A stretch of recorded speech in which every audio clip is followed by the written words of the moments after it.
Hey everybody, it's Dr. Ashley, pediatric emergency mom. I wanted to talk a little bit more about a post that I made this morning that's gotten a lot of traction.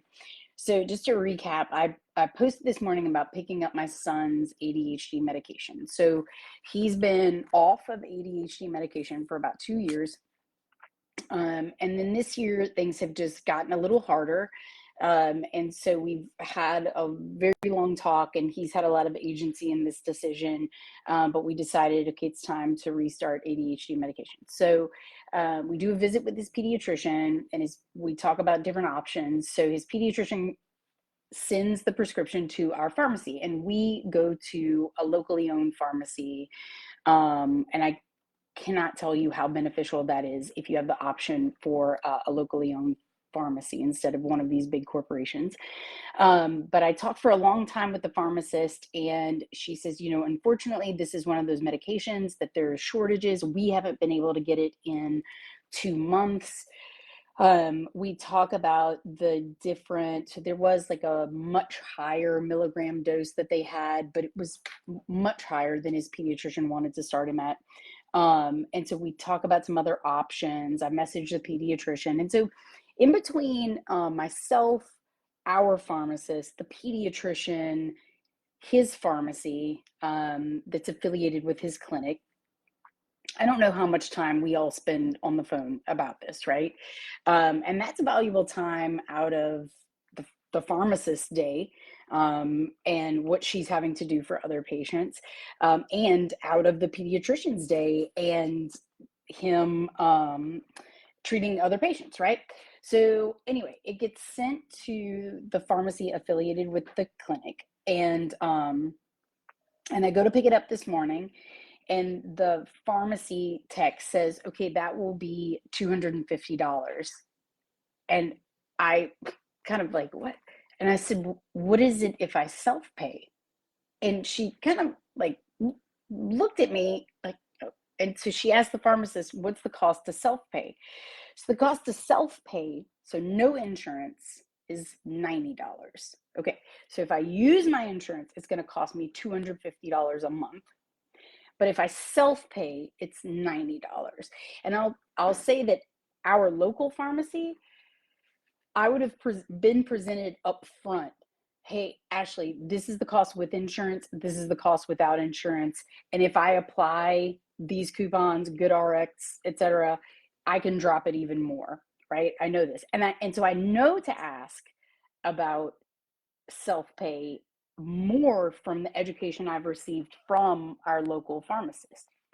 So I post this and to show the really frustrating parts of private health insurance and the healthcare system and how things just need to be better. And that post gets a lot of traction, and people start sharing their own stories, their own experiences. I had a medication that I needed that would have cost $150. I asked about self-pay, it cost me $30. These are huge differences. So how does this all happen, right?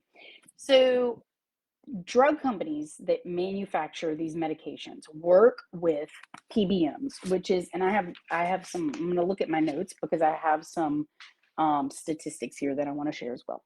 So PBMs are pharmacy benefit managers, and there are about 6 pharmacy benefit managers companies, right, that control over 90% of the US prescription drug market, which is kind of mind-blowing, right?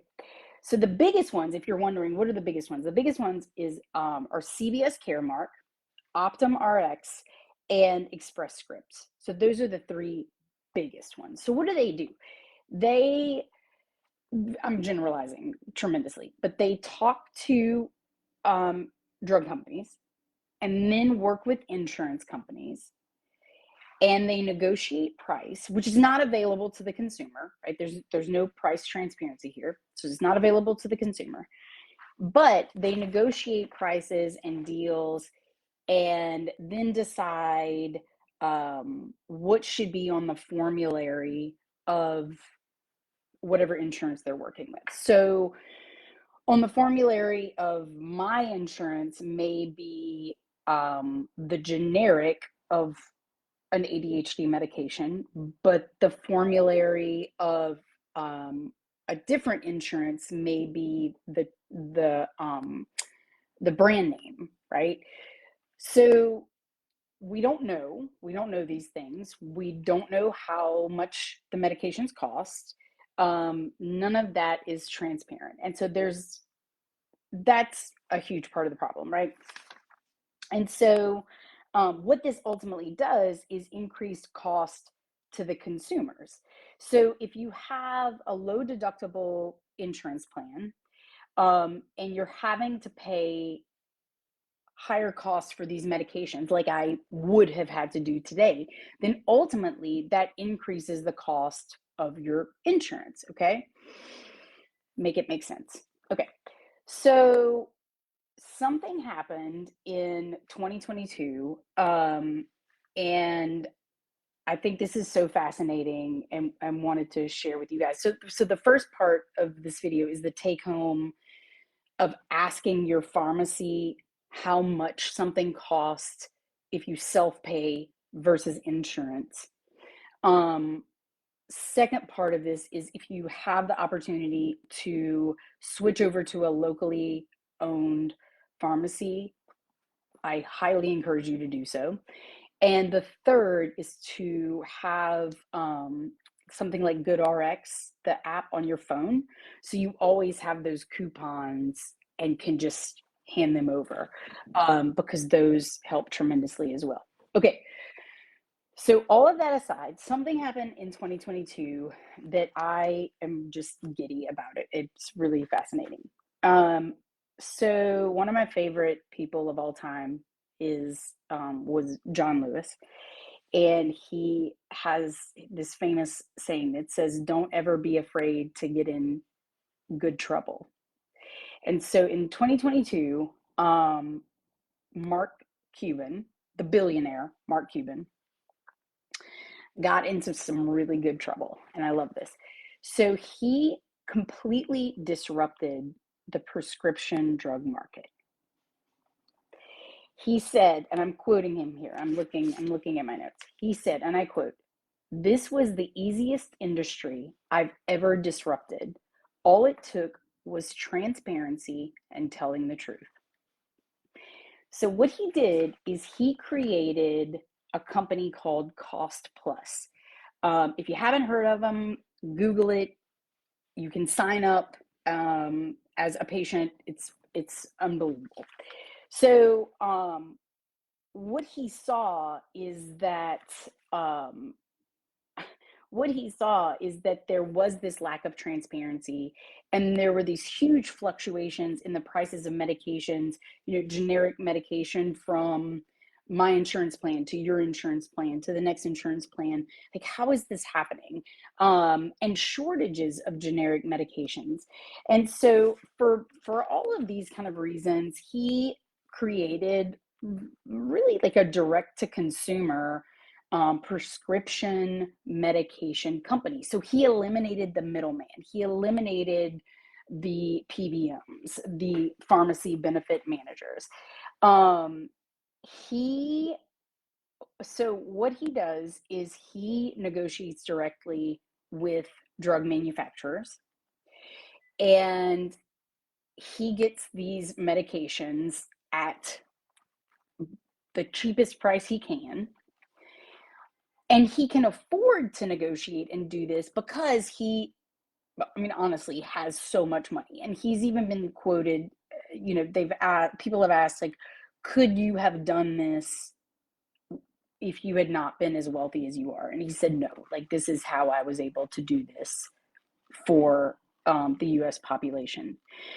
So he can leverage between drug companies to get the cheapest price possible for these medications. And so what he charges is what they paid for the medication. He upcharges 15%. That's it. He's upfront about that. He charges $5 for a pharmacist that's employed by CostPlus to review the prescription, and then $5 for shipping, and they ship it to you.